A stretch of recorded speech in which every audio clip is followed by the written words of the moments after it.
Alright, couple minutes before we'll get started on this meeting. First thing is to sign IRC contract for roofing repairs. Is that here? Yep. We discussed this all and approved it.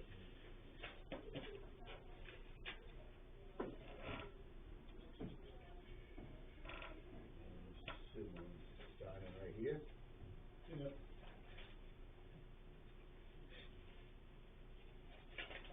Jim Bell on it.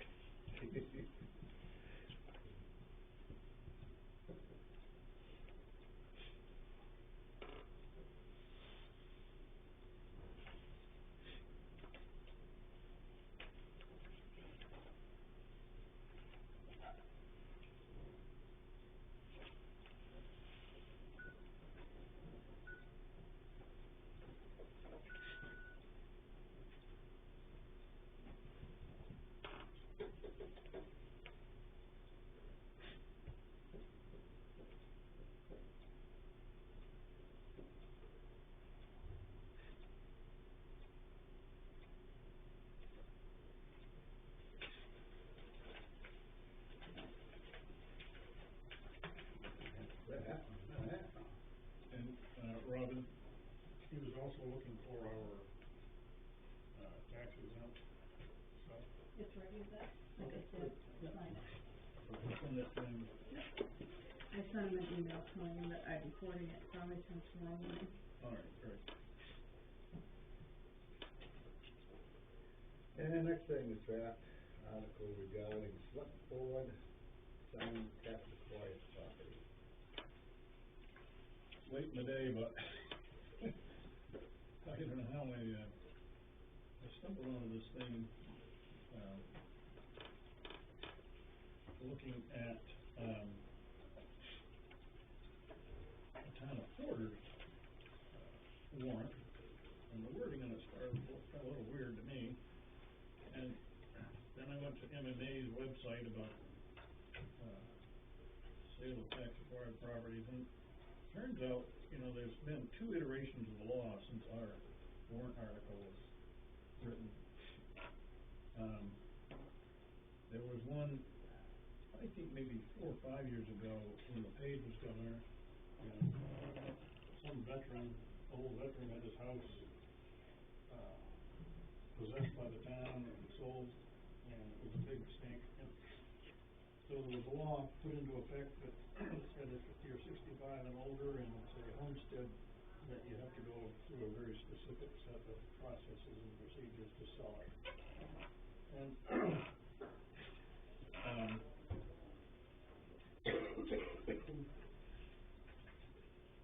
and we never really did update our warrant article to reflect that.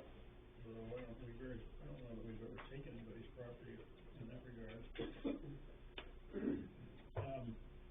And then last year, there was the Supreme Court finding, remember that one? Yeah. Where you have to return any excess funds to the owner. Yeah. And so that one came along and again changed the law.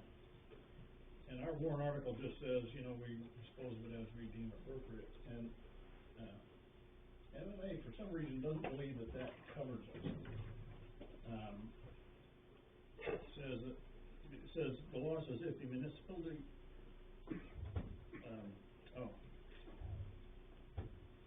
if a municipality chooses to sell to someone other than the former owner, the municipal officers or the debt shall notify the former owner of the right to repossess whatnot.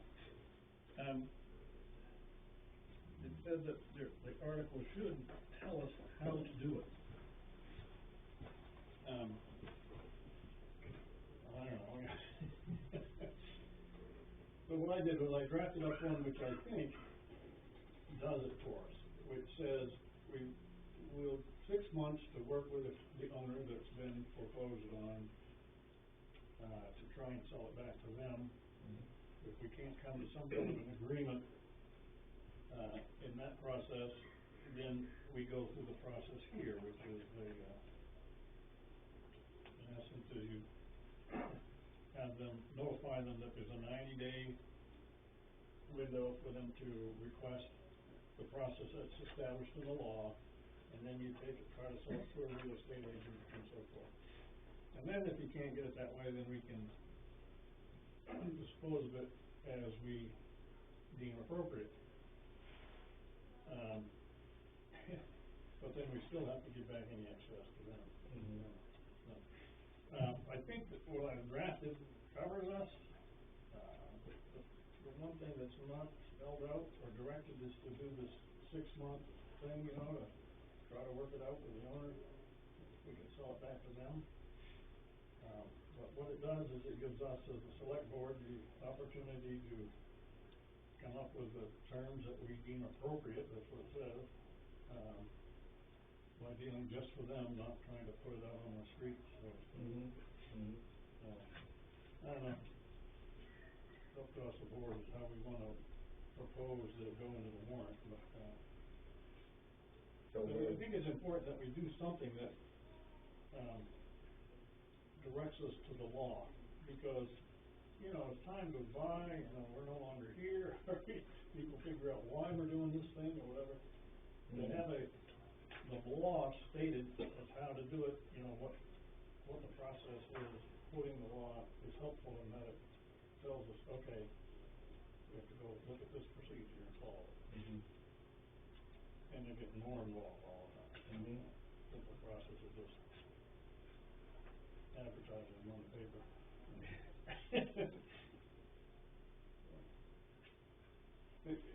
The other thing is to remember is generally what happens is the property's foreclosed, we send them a letter saying, you know, the property's now town owned, come talk to us. Yep. And in the process of talking to us, we figure out whether we're gonna let them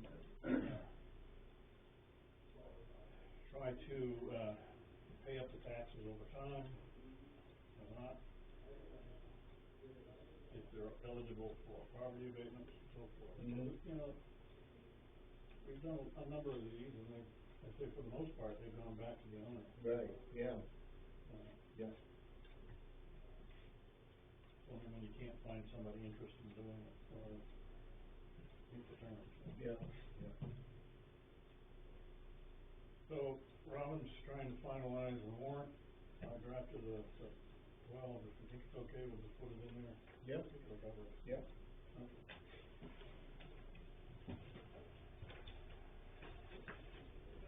Next thing, radio repeater. Chris? Stepped out to get a call. Can you speak to that one? Which one is it? Radio repeater. We've got a. Oh, did you guys yeah, I can a little bit. Did you guys review the agreement? I read the agreement. What I couldn't find is, what does it really require for Baldwin to pay for? It doesn't really require us to pay essentially for anything. What they're trying to do is we're gatekeepers. We own access to the county to use our tower. It's not our tower, it's WMTW's. That's why I say we're the gatekeeper. We have an exclusive contract with them.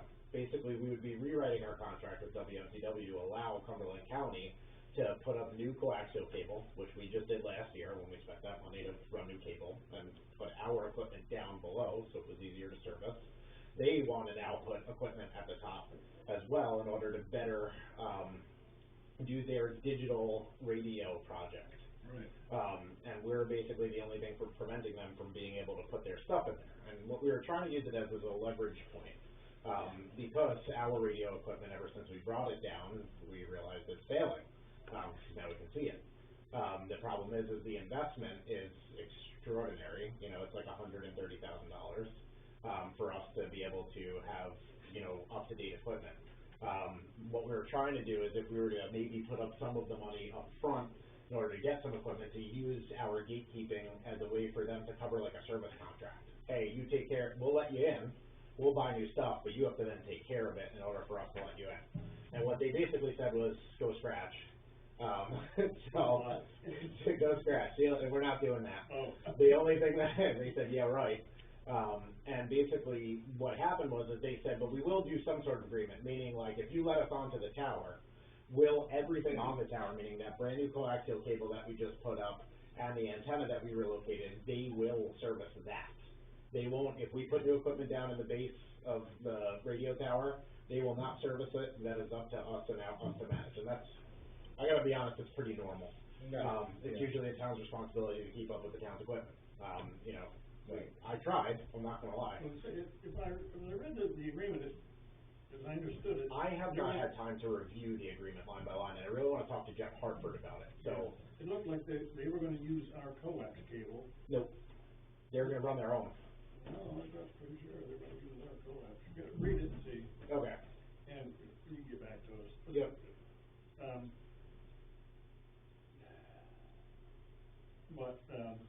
they're gonna move, they might actually be using our coax, they're not using our antenna, they're relocating their antenna 5 feet below where ours is. Yeah, there was something Yeah. below, but I'm pretty sure they're gonna use our coax. That's possible. I don't think so though, because I think their project balance is like $230,000, their project is huge that they have to do. Read it and see. I will. Before we agree to it, I'd like to make sure we understand and know what we're. I'm with you. She sent me a very impatient email yesterday, saying, you know, we need to act. And I said, you need to act. I actually don't need to do anything. So I will review the agreement, and once we come to an agreement with the town of Baldwin where everybody's comfortable, I wanted to talk to Jeff Hartford, the communications specialist, before I spoke with you guys about it, because me and him have really been the ones who have negotiated with the county, trying to get the best situation for Baldwin out of this project that we could. There was something about a Baldwin, Yagi antenna. Do we have one up there on top? We definitely have an antenna, yeah. Yeah. And, that we would, I think it said that we would continue to use that and they would use our coax, Mm-hmm. as we would as well. I don't know how you multiplex it or whatever. Well, our coax is gigantic for what we do. There was a point in that, is coax lasts a really long time. So, you know, it was to allow us to upgrade. Yeah. Okay, good. I'll review with Jeff Hartford and get back to you guys. All right. And if I'm being honest, most likely via email. I'll try to come to these meetings, but. Thank you. Saco River Corridor Commissioner for Baldwin. We got anybody yet? Well, Lori Downey, who used to be stepping away, and she thought she had someone for us, this Mark Bickford, which I don't know him, but, he's not ready to do it now, so. So advertise? Yeah. Unless somebody here wants to volunteer. Joe, you want the job? No. Appointed conservative?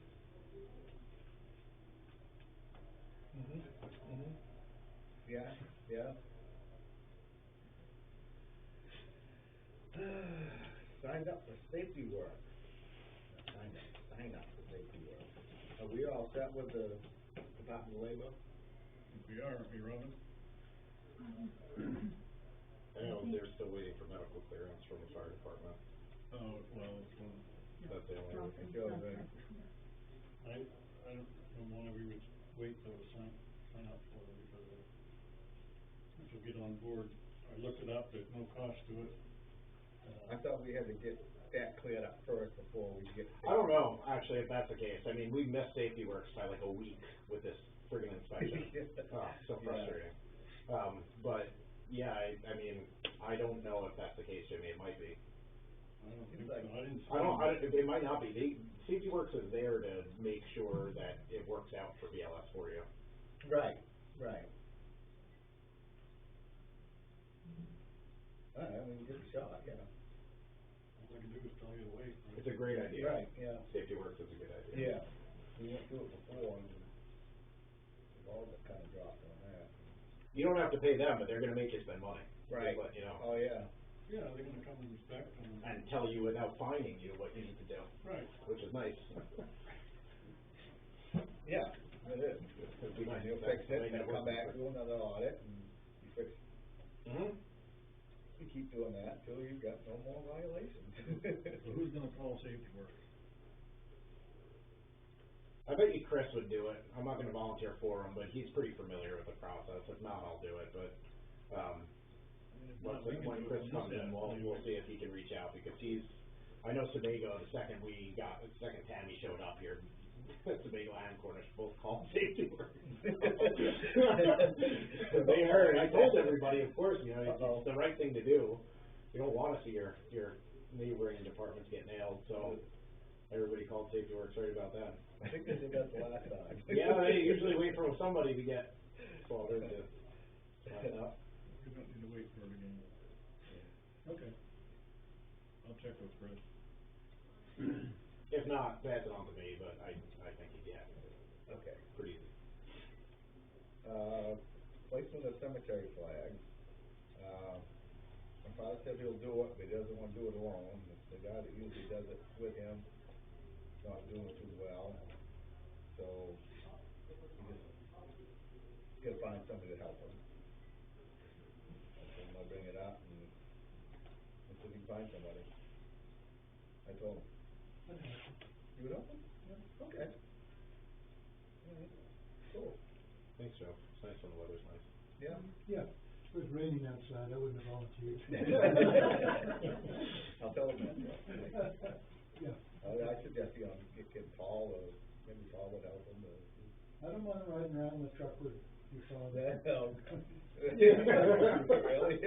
Yeah. Alright.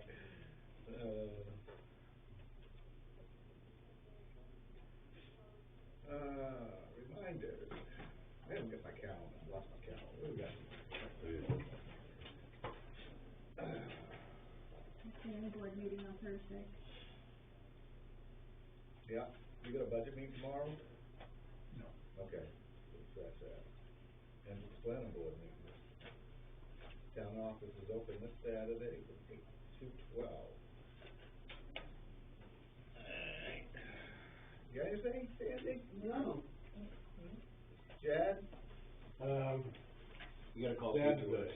we're gonna pack everybody all up front, or you gonna pack them out here too? Or, We'll pack them out here, you know, the people that are able to walk, yeah, be packed out, either back or side, but, you know, the people that have a hard time walking, can pack out for them. so you don't wanna fill this up out here, right? Right, Okay. right. Kathy? So that's the Harvest Hills fundraiser we Yeah. were talking about, Right. in Suffolk. Right. Do we have flyers for that? Just amount, yeah, yeah. Okay, all right, just checking. Yeah. And it competes with the historical annual supper. Those savvy folk could come over here, pick something up and bring it over there, serve it as part of the pop-up supper. Just saying, just take it easy. I think something's going on in Cornish still. Yeah, there's a couple of different things that are going on. Yeah. Here. Other than that, no, we're chugging along at the library, trying to get the, elevator with its certificate. Things have been crossfired and finally got the electrician in, everything is working, everything's functional. Stanley came out prior to his being there to make sure that everything was turned off so that he would be safe. And then everything is now turned on and everything is running, so we're good with that. Now we just have to convince the state that everything's okay, which includes paying Stanley. Apparently those bills have not been paid, so now I gotta have a little check with the treasurer. So I'm looking into that. Yeah. Other than that, I think we're doing okay.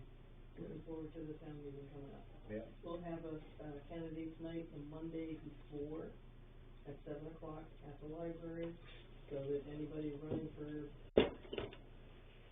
reignition or Yeah, yeah. new people or whatever. Hear that, Chris? Monday the 27th. Yes, Got it. okay. Candidate night. So 27th is Saturday, It'll be the Monday. so it'll be Monday. Monday before town meeting. Right. Yeah, I'll do what he's selling. And you need. Good, okay. Yeah, good. Thank you. Joe? Yeah, we had a minor crisis, on the planning board in that we, sent an email to your weekly shopping guide about the site walks this Saturday, and they didn't publish it. Although it was put on the town website and it was, you know, went on Facebook and everything. And that would be an unfortunate thing for Mr. White's businesses. So, I wondered, because we weren't just obligated to the public, we were obligated to Mr. White and other people who had been informed. So it looked like a confusion to me, so I called, Mr. Laurie. And he said, you made a good faith attempt, a sincere effort to do it. It's okay, go ahead. And, he cited, case law. You were talking about iterations. And, the case law of Crimmins versus Town of Sebago. And he said, you guys are in a lot better shape than Sebago was, Scarborough was, rather, at that time. Yeah. So I said, go ahead. Anybody can sue anybody, of course, but you guys are okay. Good, so you can have. So we, yeah, Yeah. averted, Yeah. disaster averted. That's good. To me, it looked like disaster because, as I said before, I'm very pro-business.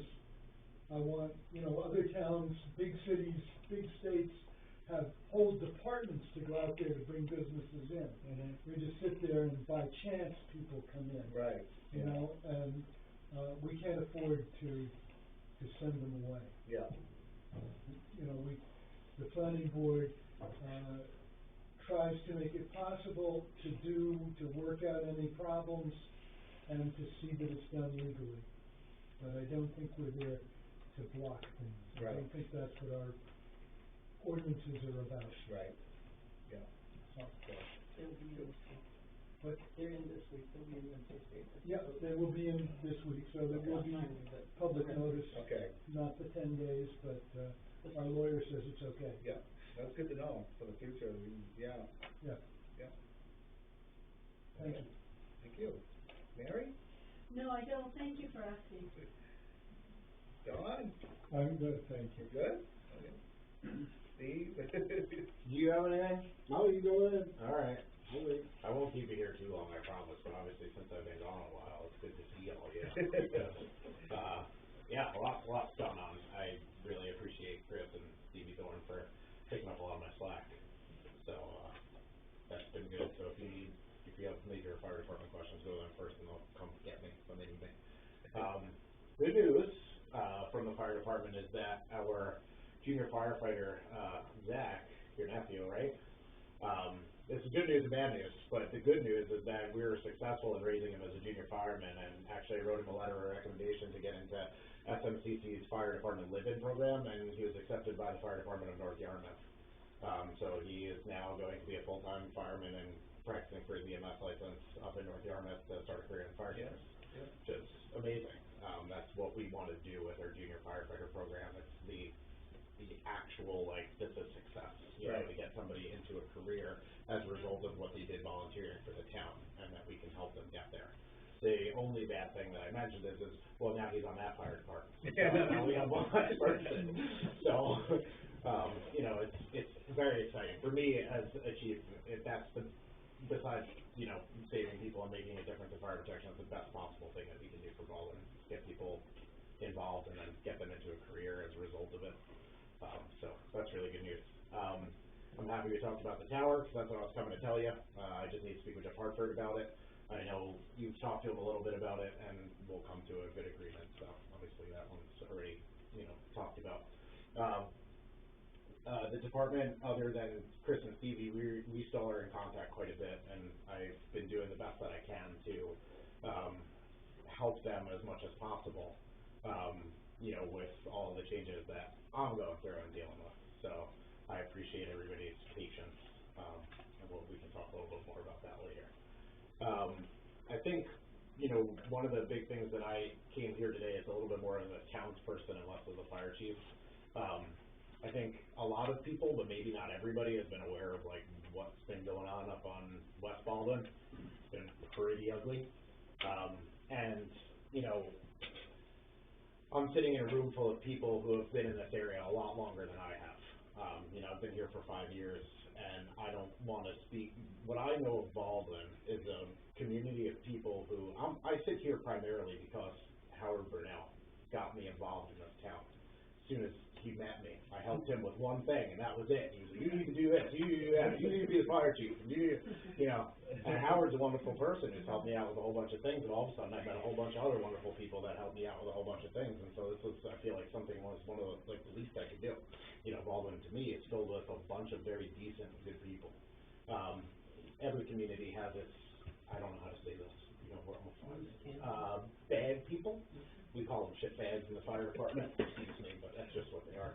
And every community has it, and when I moved into my property up on Graffham Road, you know, we had some people who were a little bit rough, but they mostly kept to themselves and actually turned out to be very decent people. You know, I'm talking about, you know, just for my specific situation, I'm talking about Danny Ford. Danny Ford's a nice guy. He's never caused me any problem. I never had any theft any time that I've lived there, the entire time I've lived there. And actually, within a year of me living there, I helped him out a few times because he found out that I worked in healthcare and needed his bad and needed some ticks picked off him and things looked at, and I'd help him out. And next thing you know, he's bringing me vegetables all the time, and he's actually a very decent guy. And this is the Baldwin that I really love and know. For whatever reason, over the last 8 months, really since last August, Baldwin has experienced this huge uptick in crime. We have had our generator stolen, we've had our signs cut down, we've had state police chases through Douglas Hill Road. I have people on my, living on Graffham Road that are renting a house that are like doing things that are absolutely absurd. Danny has people living in his house, but it's not Danny, who are, you know, really terrible people. Lengthy, violent criminal histories. These are, you know, stuff that with a simple Google search you can kind of figure out. And I don't think as a town, collectively, we can really do much about who lives here and who rents here, right? But I think what we can do is, you know, as a fire chief, what I do when I see fire issues or issues that are going to come up with, hey, this could start a fire, this is dangerous, maybe we need better fire protection systems, I think it's time that we kind of started to look into public safety a little bit more seriously as a town as a group. I know previously it's been shut down as a result of it costing money. And it makes sense because, Dale, I don't disagree with you. We shouldn't have to pay the police any more money than we already do coming out of our county taxes for them to help us, but otherwise we don't have any help. Right. So, you know, I'm not a scared person. My dad was a Special Forces military member. I grew up around weapons and had to protect myself and my family. But I'm a public servant. If I get in trouble in any way, shape, or form, I sacrifice my pension, my family's health insurance. I'm also a public official here, and so I don't want to bring a bad reputation on the town if I have to defend my home or something like that, where a police officer should really is the one who's paid to do that. So there's a fine line, you know, it's like, I don't really want to pay him either, but I need him. You know, if I was 18, 20, 25 years old, it wouldn't be a problem at all, but I'm not. Now I have a child. So for me, it definitely makes you look at the world differently. I'm sure a lot of you in here can agree with that. My neighbors are here. This is Tim Smith and Lauren Cox. They live at 23 Graffham Road. They wanted to come in and see, just hear kind of a little bit about what I had to say about public safety, because they've been witness and victim to very much of the same stuff that we've been seeing going on. A lot of this to you guys is probably online harassment. I'm not worried about the cops coming up for online harassment. I can manage and handle that stuff. Is it fun? Absolutely not. I get phone calls every day from all different people saying to me, you're doing a good job, or we feel bad for you, and this stuff. And, and although that's all nice and good, I like to clock out of my job and go home, you know, and again, now that I have a baby, that's the case. So, you know, public safety is something that it kind of translates into our budget, and I know I haven't really been here for a lot of budget meetings, and a lot of that obviously has to do with the new arrival as well. But, you know, as a town, there's nothing that we can do about these issues in our town without spending money on them. There's just nothing that I'm aware of, and maybe then I'm underqualified for the job if that's the case. But I think, you know, it would be wise for us to take a look at that for this year coming up. And I have no problem reaching out to Cumberland County to figure out and negotiate how that will work. Whether we get into it with Sebago or we do something. I totally agree with you. You know, my sister's house was hit a couple weeks ago. They sold that toolbox, tool, you know, and so yeah. I did not know about that. Yeah.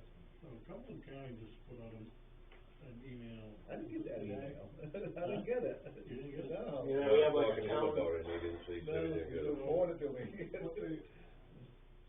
What they've got is a area representative or something. area representatives, and we're kind of lumped in with, I think maybe Sebago, and, I don't know, Standish and Gorham and whatnot. So our representative is from Gorham, Mm-hmm. but they're looking for additional people, that might wanna sit in on this group. I don't know what they do, maybe talking about budgets, coverage, but they, you know, it's advisory to the police, Cumberland County Sheriff's Department. We could find somebody from Baldwin that might wanna participate several times, I don't know, you know, they're probably gonna rotate people through. I would imagine Cumberland County has a pretty high turnover as it is. Well, I mean, Gorham has a person that's assigned to represent this district that we're in. As I read it, they would accept somebody else to come in and represent the district, so maybe if someone from Baldwin sat in a couple times. Well, I think Chris and Stevie a while back had like brought up, you know, pre my son being born, you know, having somebody be like a public safety director instead of just a fire chief. And I kind of thought that was an interesting thought, but actually what I came back to them with was actually it should be a group. It would be better to have like a public safety board, and I'm sure the fire department would want, you know, it's typically part of public safety, so I'm sure somebody would want to get involved with it. But I think believe it or not, you'd find a couple of people in town who are really willing to want to make things change in this regard. Yeah. I think it depends on where you live in this town, because certain areas are just changing and other areas aren't. But there's definitely some people who are frustrated, so I'm sure they would want, you know, usually frustration is obviously not a good thing, but if you can put it and channel it into a good situation where there's a way to build off of it, you know, then you can have a positive outcome. So, I'd be happy to talk to him. I also just want to put on your guys' radar too, I sat down with the chiefs of, and I don't want to totally change subjects, I want to give them a chance to say something if they want to, but I sat down with the chiefs of Sockopee Valley, because here we are in Baldwin, as I always say, in this extremely unique situation where we have Sebago, who has a much larger tax base than us, similar population, but much larger tax base. And then we have Standish, which is much larger population, much larger tax base, and then here's little Baldwin, but we're still in Cumberland County. We often work with Cornish, Cedar Falls Fire Department, Hiram Fire Department, obviously Sebago, and Standish. But Cornish, Hiram, and Cedar Falls respond to every single one of our fires and do not really belong in our county in terms of their dispatch. But what they do is they have a very similar town structure. They have similar tax bases and similar populations. And so we actually fit in their group a lot better than we fit in our own county. And it was, you know, it took me 2 meetings of it to realize how much better we fit. And so it brought up a lot of thought. And actually what Chris Callanan, Chief Callanan of Cornish Fire Department brought up was to have an area, or what they would call a regional director, that would manage all of this BLS stuff for each one of the towns. 5 towns, 5 days a week. And each town gets a day, essentially. And so this person would only be doing administrative work, typically handled by a fire chief. What we find out in a lot of our situations here is that the fire chief is not only the interior fireman, but he's also the operations person, and he's also the administrator. And it becomes this astronomical job because we're held to the same standards as Portland and Westbrook, Right. South Portland. Whole other conversation, but how do you expect somebody for even $20,000, $30,000 a year with no health care to be able to manage that much work? I think if the 5 towns got together and were able to get to an administrator that dealt with these 5 towns, it actually is a very decent idea, and would let your Baldwin Fire Department be a little bit less costly and focus more on operations than you would have to focus on administration, finding piece by piece all of these different things for BLS when it fails or when, you know, people need information. Something to just also consider for the future while we're talking about public safety. It sounds like a good idea. I think it's a nice idea. I don't know who would do it, and I don't know how much money it would cost. So there's a lot of work that needs to be done on it. But I think it's looking in the right direction. Yeah. You know, I would be sad to see Baldwin wanna step away from Cumberland County as a result of how much it costs, but I also get, I think what we don't realize is the benefits of what we have here compared to Cornish and Cedar Falls and all of that. When Cornish calls us for a fire, it goes from them to Oxford County Communications to Augusta, from Augusta to Cumberland County. The second we call Sebago for a fire, they don't even get on the radio. It just every single person's phone in Sebago goes off and says, you gotta go to a fire before that person ever speaks on the radio. That's what we're paying for. We have significantly better technology than the rest of the Fox Creek Valley. So I would pay attention to try to be in step with the county, but it's gonna cost you money. So, those are my updates for now. Thank you for listening. I appreciate it. I've always said we should be in Oxford for years now. It's this whole Cumberland County. It's a total possibility. Yeah. When I sat down with these chiefs at that meeting, it as a fireman, it scared me a little bit, and as a townsperson, it made sense. It's a tough one for me to kind of straddle in that sense, because as a fireman, we have everything you could possibly want, and I'm not talking about toys, I'm talking about things necessary to get the job done from Cumberland County, but at the same time too, Oxford County allows us to, you know, it doesn't put the same amount of pressure on us in terms of what we need for technology and equipment, but again, then the way that you get your job done suffers. So. I just wanted to touch base, Bill, you mentioned getting a group of townspeople together as an advisory or a safety committee of sorts. How could that ever come to a point where they could actually do something in a law enforcement position, you know what I mean? I mean, yeah, they can identify. I think you misunderstood me. You mean like a neighborhood watch? Yeah. Yeah, no, I'm not talking about that. I'm saying somebody, like a group of people that sit down with the county representative and be able to talk to them about what different public safety, you know, shortcomings we have as a town. I don't think it We'll try to channel it uphill, but yeah. I mean, like I was telling you over there, this guy that they just chased, he's got warrants for the same thing twice in the end of February and once at the end of March. The ones in February are a week apart. Yep. So they're just shuffling them way back out, so. You're 100% correct, Al. We gotta attack it from the top rather than. I'm with you, because the people that we're dealing with have the most extensive criminal records. They've been through the Hancock County DA so many times, it's unbelievable. One of them had 17 arrests, and I think 5 jail sentences. They were all super short. And then the other one's got like 9 arrests. All of them domestic assault, violence. Serious stuff. Not like, you know, speeding. Petty stuff. Aggravated OUI. You know, this stuff is not like, you know, okay, my kids were starving, I went in the store and stole some food and I got, you know, petty larceny kind of thing. This is, you know, real stuff. And the Cumberland County jail is full to the brim, and they don't know what to do with them. The real problem that I think we've kind of discovered, and excuse me for wrapping you into it if you don't feel like it, is this is all to do with the Cumberland County DA. It actually doesn't really have anything to do with the cops. 100%, that's where I was going with my next one. It's the DA and the ADA's problem. I mean, we have sent countless examples to them of all of this harassment and violence, because it's not just online harassment. There's been actions associated with what these people are doing that nobody really sees. And the DA just says, well, it's not harassment. It's not this, it's not that. And one time, a guy gets arrested for coming up and, you know, scouting out their house. Then his wife comes out screaming and yelling at them when they have a protection order against her, and the cops say, well, we're only going to summons her, because otherwise we got to call DHHS to take her kids, we got to call the animal control officer to take the dog. It's too big of a project, so she's just going to get a summons to go to court. She doesn't get her.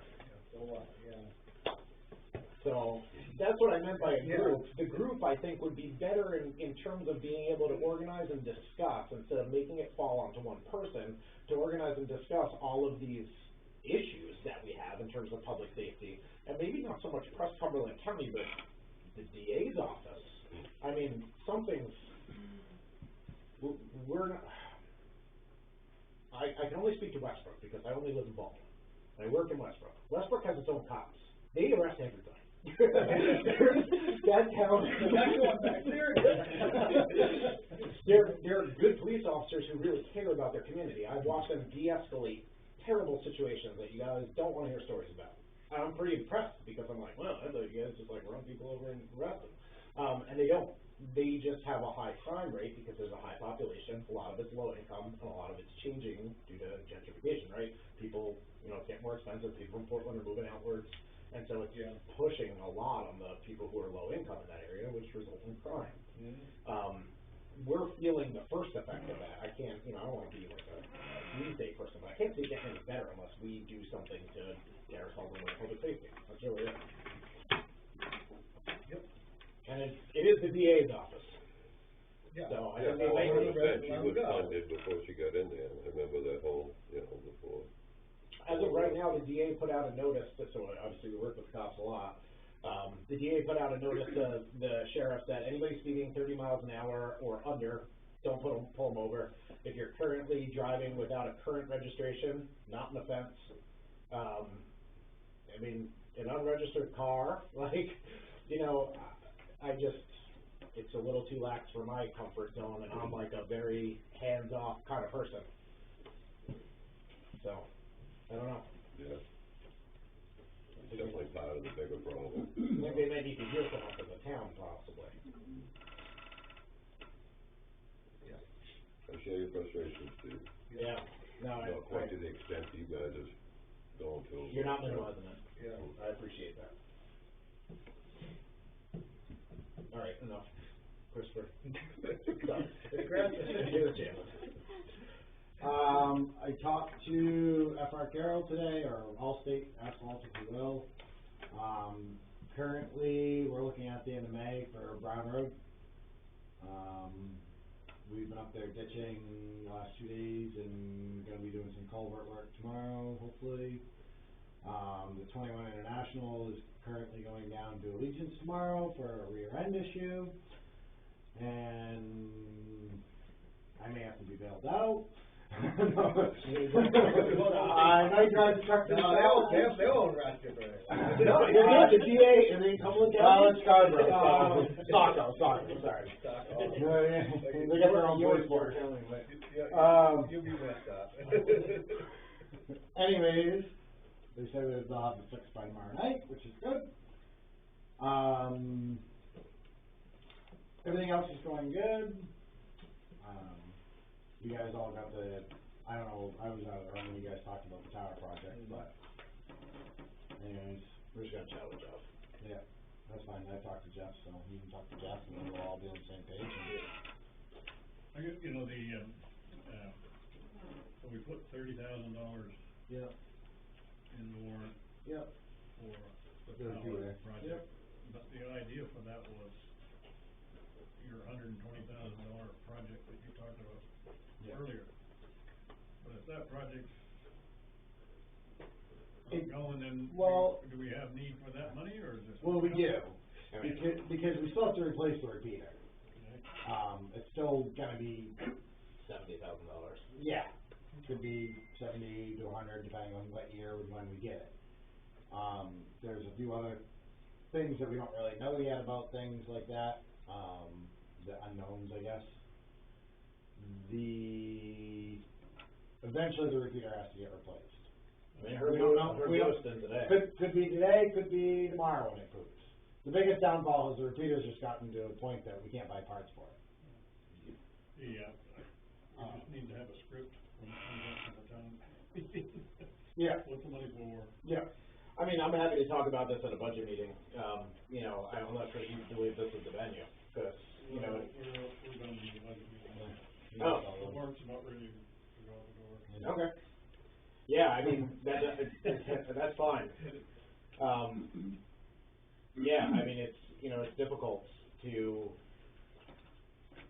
we all have, kind of different opinions on what needs to happen. That at the end of the day, I am one of those people who is gonna say, I want best for the town, and again, there's no way to do it without spending money. Right. So. Right. Okay, I think if we can get straightest on the thing that was sent to us, if we agree and someone will sign it, and we'll get it on. Yep, I'll talk to Jeff this week. Chris, anytime in the future you're going up on Fram Road, that road is getting narrow. With the sides washed out. Oh, okay, yeah, I was like, yeah, we're, Plus you got chewed up a little bit. What? That's all. oh, I know. As soon as we get down to Brown, I wanna get Brown Road buttoned up, just so it's ready for hot top when they show up. I was Brown out Road talking McNeil. the other day, and mentioned, you know, I told you guys to Yeah, as soon super as, busy on Brown Road. basically, as soon as I can get Brown Road and McNeil Road ready for hot top, they're gonna start working on coal patching and working on some of the other stuff. Yeah.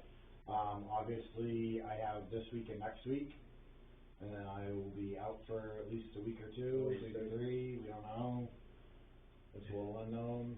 Yeah. I'll obviously, as soon as I can get back here, I will be, and so, keep the guys straight, but I think they'll be alright. You work from home.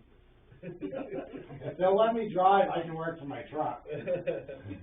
I've learned how to connect my laptop to my hotspot on my phone, and I can access the internet anywhere I need to.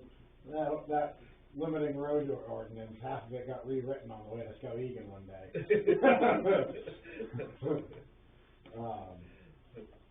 So, yeah, as soon as I can get back, I'll be back, but as soon as we get buttoned up there, they're gonna go back to road trimming and coal patching. Yeah, I thought so. Yep, we're getting there. I get a lot of trees to trim too, Yeah. so they're gonna be doing a lot of patching and a lot of trimming when I'm out. So they get a long list of things to do. Good. Keep us busy, huh? They Good. shouldn't have a whole lot of downtime. Is that it? I think so. I don't know. I ordered the window from JCB. It hasn't come in yet. Oh. Big apart. Getting rubber washers one at a time. I think it's nice though. Sweeping's not very nice on yourself. Yeah. The dust blows right into that cab, and you do nothing but breathe it. You folks got anything to add? I just wanna say I'm sorry we have to go through all that. Yeah, no, I appreciate it. Yeah. I just wanted to come down to have everyone put a face to me. I'm sure everyone's seen all the stuff on Facebook if you're on it and everything. And I'm not from here, and so people probably don't know who I am or anything. And I just came down to listen to what Steve had to say and kind of have everyone in town see a face to Yeah. who everyone is talking about. And, no, I appreciate everything. So, I didn't catch your name. so- I'm Tim Smith. I'm up, Okay. 23 Graffham Road, just below the hill from him. Alright. So, all the stuff that's been going on. I moved up here I moved from Sebago to here in 21. And so, that time, what Steve was referencing was We won't hold that against you. great. It was a great time to live there. It's not. You're an elected official. The first 2 years were awesome. Like he said about Danny and everything, I've never once had a problem with Danny. He's a character. Yeah, I'll be the first to admit he is a character, but like Steve said, I've never once had a problem with him. Never had a problem. And it's just been this lower house has caused a tremendous financial strain on me and her. Yeah. And she's a business owner, and We have livestock too that were directly affected. Yeah. Yeah, So- there were a couple of them that were poisoned. And Yeah. we lost one, and the other one might have kicked her pregnancy. So, and the other one that died was pregnant too. Yes. Yeah, we had quite a bit of stuff go on, attempted break-ins, slashed tires on the vehicle. And this is after dealing with Cumberland County with the tenants at the bottom of the road. You know, this is the next day. So while we don't have any idea who did it, you know, you get gut feelings on stuff. Oh, yeah, So, Yeah, and you know, my name, as along with Steve's and hers and a bunch of other people, is getting dragged through the mud all over Facebook.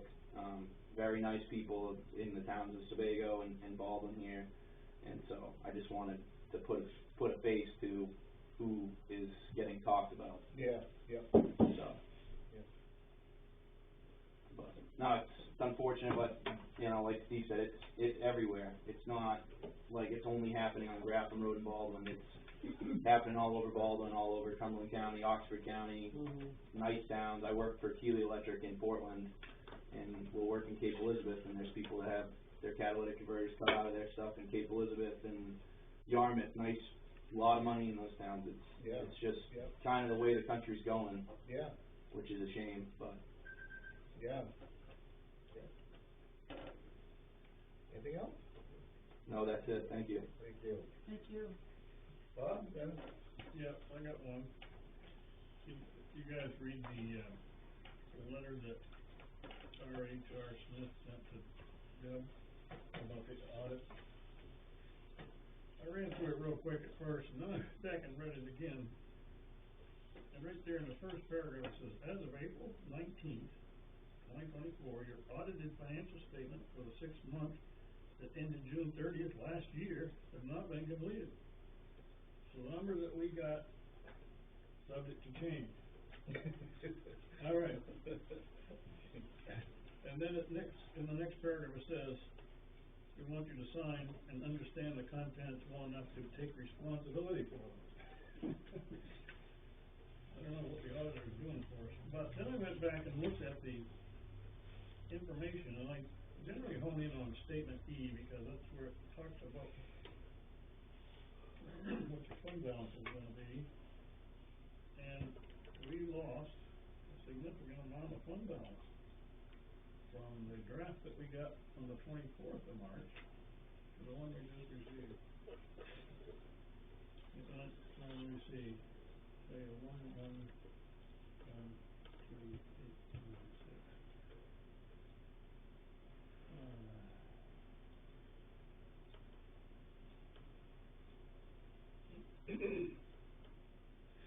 Looks like about $145,000.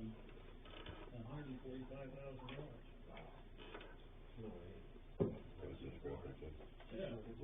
Well, good if you get it. Difference in our fund balance, so I don't think it means we gotta do anything different with our warrant. But we gotta do something different about the auditing. This stuff is important, you know. Find a new auditor? No, you can't. Can't, There's a letter in here that Robin got pulled out from the other day, which I think several years ago, the selectmen went looking for an auditor, another auditor. And it said, good luck. You're just not gonna find any. And R.H.R. Smith has taken over a good portion of the auditing in the state of Maine.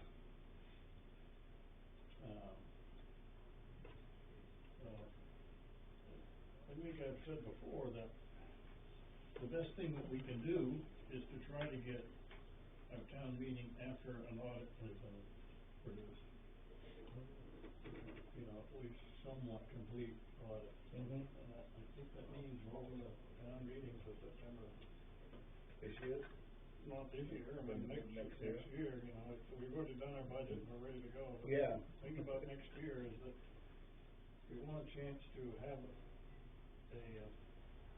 an audit, because we're going to town meeting, but according to this,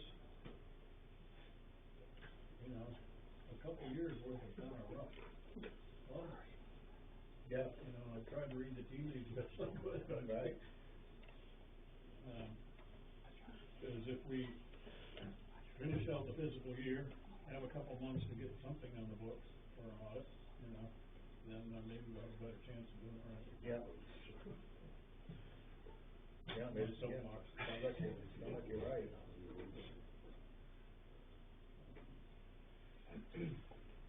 Okay. Robin, you got anything? No, nothing. Jan? No, I enjoy looking out and seeing the kids play baseball, so that's Yeah. one good thing I got, that's all I got, yeah. The only thing I've got is the spaces down there at the other end of the hall. Can I have them? Or the auxiliary have them? We haven't heard back from the pumpkin patch, have we? That's a dead issue, isn't it, Robin? That's what I thought. Yeah, she hasn't gotten back to us, so. Ben just dropped off 2 more truckloads. I don't know where you put them in our barn. You probably put them over in my space where all my tools are. And your tools will get sold off. I was gonna say, I'm going to the yard sale, get myself some nice tools. The bandsaw and, got some pellets too, we got a stack of here, pellets. So what's the plan, is to use this full time as a place to store and shuffle stuff in and out, or? Yeah, it's gonna be like, people can Sell out of there, or you- sell out of there. What I told them too is, you know, if we do have the opportunity to rent one of the rooms, then we'll probably have to vacate and let the renter come in. So hopefully, with what we got now, I'll take 3 rooms, hopefully we can sell most of it off, so I can start cutting back a lot. If, you know, Ben McKinney doesn't stop cleaning out businesses. Yeah, it was kind of an antique junk store up in Bridgeton. They were going out of business, so he said, yeah, we'll take it. He's been hauling stuff ever since. And, yes, that's the plan is, and then, maybe at the end of the summer, we'd have a yard sale or. The cheerleaders did ask to leave their mats here, all season, because where they had stored them previously had, a rodent problem. Yeah, that's, So, they're in the auditorium, right? right, Yeah. but we're, in talking with Paul Thomas, the storage closet where the tables and chairs and everything are kept, it's, really congested, because Debbie needed things cleaned out for the last election, because the election guidelines are such that you have to make sure that you have, you know, with so much space, they actually give you measurements in terms of like egress for people coming in and out and all of this, so we needed to have a larger space, to kind of shuffle people in and out of, so Dwayne, the one that's filling in for Randy, moved things around, moved the piano out and, tried to organize the closet, but we've got tables in there and chairs and, it's really congested and, to get back to Paul Thomas, and we had the, community center rented out, it took him about a half an hour to finagle things around to try to get the chairs and tables out, to help the folks with setting up, so we've gotta, probably move some of the things out of that closet to free up some space so that you can move around comfortably, but, Could some of that stuff go down the old town office? yeah, I don't know. What about underneath the stage? There's all kinds of storage areas underneath that stage. Yeah, but we're talking All about. kinds of rodents over there too. We're talking about. I have a suggestion. I was thinking about the map. What's that? Oh. No, it I wouldn't don't fit know under the what stage. Yeah, that's all. We should, someone should take and go through the old school tables, the ones that fold up, and anything that doesn't have a lock should go to another location that it disappears forever.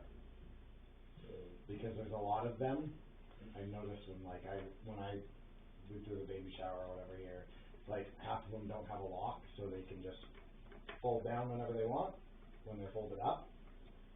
So my suggestion would be that you could get rid of about 6 of them, what my guess is, probably, roughly, that don't lock anymore together, so they're not really safe to have around anyways.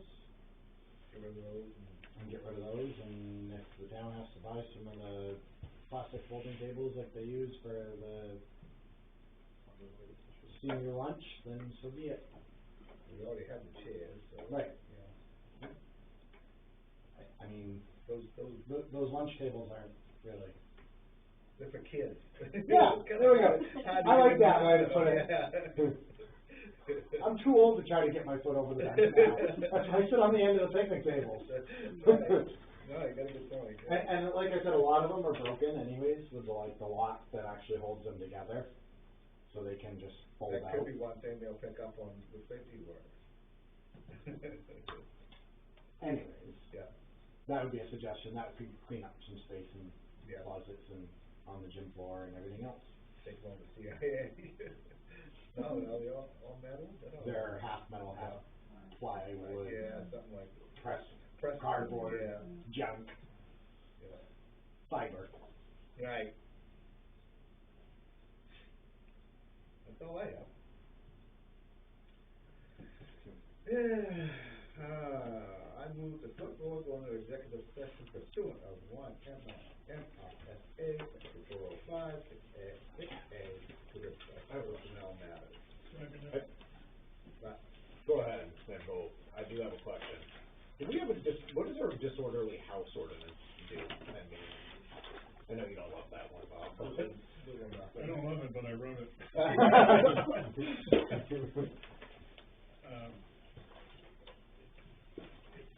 Is it available online to read through? Yeah, it's online. What we have discovered is it's hard to apply. Yeah. And we tried not to make it so that it was people just complaining about their neighbors, Just a complaint. small, just for the sake of complaining. We got lucky with Pigeon Brook Road, where the finance company But you can read it, and, manipulated. usually it requires some kind of, it requires that they have been arrested. Frequency of police action, Yeah. Yeah, so we I don't know anything about it. If you give us the police records or all the calls that have been So going there. we've looked at Cumberland County, you can write in and they'll send me an email with what's happened there over the last 6 months or year, what we asked for. But what we found was that there wasn't things happening frequently enough. Well, and so is the frequency outlined in the ordinance? Yeah. Okay. Yeah, and so, we spread it out a little bit. Yep. In the ordinance to, get the. It makes sense. Now, the other thing is the person who owns this house isn't really a bad person. I'm a little mad at her for this whole situation, but that's my Right. personal business. But, it only affects the owner of the house, then I would assume. We're gonna have to look at it and see. Okay. But probably just Down on the website. pressure on her to evict them. She's already started that process. I've already put a lot of pressure on her to do it. Yeah. I found out the other day that. I offered her money, I'll be honest. Yeah. Takes about 10 grand to evict somebody. I offered her 10 grand, she wouldn't take it. Really? Oh, you betcha, I don't want to look like this. No. $10,000, I'll work overtime to make that back. All you have to do is pay her the hush money she wants. She wants $250,000 now. I know, I saw that. That's a little bit of money. No, I understand.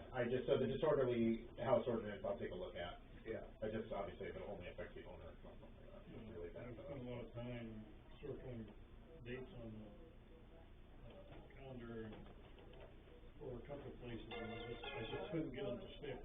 Yep. Because the things were happening, but not regularly enough. Yep, all right. I appreciate the answer to the question, Yep. thank you. Guy?